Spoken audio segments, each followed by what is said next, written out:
Hello, 8B parents and 8B civic students. I hope everyone's doing really well and enjoyed the lovely weekend and the beautiful weather that we had. Um, my family and I were outside a lot, walking around, um, keeping socially distant, and it was beautiful. And I hope you all took the time out of your busy schedules, both with all of you who are working at home or away, and students who are working their tails off with remote learning. I hope you had some time to relax and spend some quality time with your family this weekend. Okay, so we are going into week 5 of remote learning. Civics is going very well. I have a really fun week planned for everyone. Some pretty cool things that we're going to be doing together as students. Um, and it's going to be based on what you did last week. If you remember last week, we revisited the voting bill and we talked a little bit about both sides of the issue. And then I allowed you to kind of get reacclimated with your positioning on it. And then we did an activity that was confusing and a challenge for some of you. And that was doing research, and research that was relevant and accurate and high quality research. And the CART system, which some of you got right away and some of you needed a little extra help with, you were able to do that and you were able to find two sources about your view. Um, those cited sources that you had last week are going to play a role big time this week. So what you're going to do this week is you're going to click on the week 5 activity, same as we've been doing. It's 4 lessons, 4 activities, 4 30-minute activities. You can do them all at once, or you can do them one at a time, and they are all due a week from today, which would be Monday, the 11th of May at noon. I do want to say that it was a very productive week. Um, I saw a lot of growth in a lot of the students. Um, the the research that you produced was very high quality. And what was also great is I had students asking me questions. I had students advocating for themselves, and I had students really play an active role in their learning. And while some students were frustrated with the CART process, I think we put out all the fires. And so it's great. It's absolutely great. Um, okay, so what we're going to do this week is that research that you did. You are going to be creating a voting bill committee testimony statement at the end. This is not a 5-paragraph essay, although it will be persuasive, and we'll talk more about it. Um, what's really cool is Senator Tarr, who I think we all know is against the voting bill, and the author of the bill, or co-author of the bill, Representative Vargas, is for the bill. I'm going to be compiling a report of all the sources that all of you found and all of everyone's testimony statements. And I'm going to be compiling a report, and I'm actually going to be giving it to the members of the House of Representatives and the members of the Massachusetts Senate, and it is going to be admitted into evidence. So who knows when, with the COVID-19, who knows when the bill is going to come up for vote. But the reality is, if this does become a bill, your testimony will go into the official record in Massachusetts of a real law being passed. So I thought that was pretty cool. So the other things that I want to talk about before I move on to the week's work is the Mr. McGravy group, or the McGravy group. Episode 2 came out. The kids did an amazing job with the roundtable discussion. I'm going to be putting it on Google Classroom tomorrow, maybe Tuesday, and parents, I'll be putting it on today so you can see it. Students, please volunteer. We had about 4 new faces this time.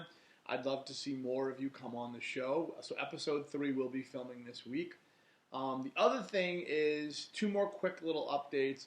The Harvard Law students, I'm in the process of reaching out to them, and we are going to be doing a series of Google Meet live lessons with them.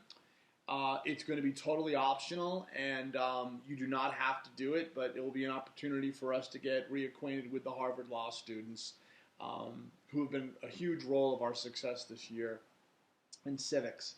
The other thing that I wanted to briefly talk about is the Civics in Action project is going to be happening. I've been working with Harvard and the Democratic Knowledge Project, and we're going to be doing an abbreviated version, an 8-day version, which was going to be taking us 2 months.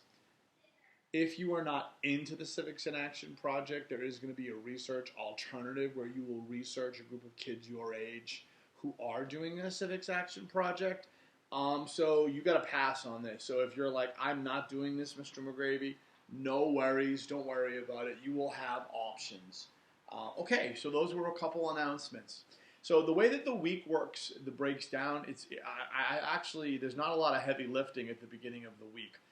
It was my pleasure to do a virtual Civics in Action talk with both Minority Leader of the Republican Party, Senator Bruce Tarr, and State Representative Andy Vargas, who you both know well.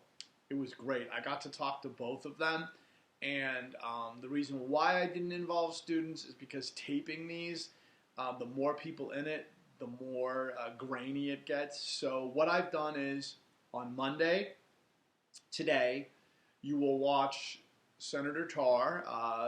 It's only 30 minutes. That's lesson 1. Lesson 2, you will be doing watching State Representative Vargas. That's 30 minutes. So all you got to do the first 2 days is watch videos, and the links are right there. If there's any problems with the links, let me know. Activity 3, you are just simply going to do a reflection on what you learned from the 2 speakers, and that's the first 3 days. The last thing that you're going to do is you're going to go back to last week's lesson, which would be week 4. Pull up your research in your websites, and you are going to be doing a voting bill committee testimony statement. It's pretty easy. What you are going to do is just simply make some statements about how you feel on it. And so the first thing you're going to do is you're going to reword the bill in terms of what it means, because I think you all know it pretty well. You're then going to tell me simply, are you for or against this bill? You're going to briefly state in a sentence why you are for or against the bill. You're then, for your testimony, going to provide three reasons why you feel that way based upon your research last week. You will then cite all the websites that you did, which is citing your resources. And then you will prepare a respectful disagreement statement where you will respectfully disagree with the opposition. So if you're for the bill, you're going to disagree with them and vice versa. And you're going to give us 2 respectful reasons why your opponents are wrong. Okay? And the last thing that you're going to do is a little bit of a reflection about what you've learned about how to testify and why authentic and quality research is so important. Okay, so we're going on 9 minutes now, but parents and students, I just want to let you know that the civics pilot is still cruising. We are still doing so many cool things. I really wish we were in C106, but I think we all know that that is impossible. I was at an all-day conference Friday with Harvard and the Democratic Knowledge Project, and they were blown away. I shared with them your thank you letters that you wrote to the EMK Institute, and I also shared with them all your products that you created with the emergency powers lesson. And not to brag, well, I guess I will brag. Many of the teachers were blown away. They were blown away at the quality of work. They were saying things like, my students aren't engaged, my students are checking out, my students are not producing quality work, and I was able to say that that is not the case with my students. My students are still engaged, my students are still working hard, and they're still producing quality work. And you are. You really, really are. And I know our journey ended a little early in terms of being in the room, but I'm going to tell you that at some point when it's cool for all of us to come back together in C106, we will all come back together and we will do something very, very special to celebrate the pilot year that we had together. I can promise you that. And the other thing that I wanted to mention is, as we get into May and June, we have to start thinking about next year. And so obviously the Democratic Knowledge Project pilot, the civics pilot, will be continuing on 8B next year. So I found out from Mr. Gonsalve that 8B can do it again next year. And the real reason why that is continuing is all of you. All of you, all right? So that's something for us to be very happy about and something to celebrate, that we're going to go into a year 2 and then hopefully a year 3 and then a year 4 and then boom, we're going to continue doing that. Okay, so this has gone a little bit longer than I had hoped for, but just to review, first lesson of the week, watch Senator Tarr's 30-minute talk with me. Day 2, watch Representative Vargas, 30-minute activity. Day 3, you're going to be doing a reflection on what you learned from watching those videos, and then you're going to have your bill testimony statement that you are going to be putting together, and that will be the 4th and final lesson of the week. And then Friday is a day for you to kind of catch up and ask questions. And everything is due by noon on Monday, May 11th. By the way, you can still be turning in week 4 stuff as well. That's important to do that. And in Google Classroom, I always comment on everyone's work, a little bit of a blurb, and then you will see parents once again. We're officially in trimester 3, so everything is going to be passed, which is collected, or incomplete, which means it's lacking or it wasn't done. As always, parents and students, please don't hesitate to email me if you have any questions or concerns, and looking forward to seeing everyone next week. All right? Have a great week, everybody. Thank you.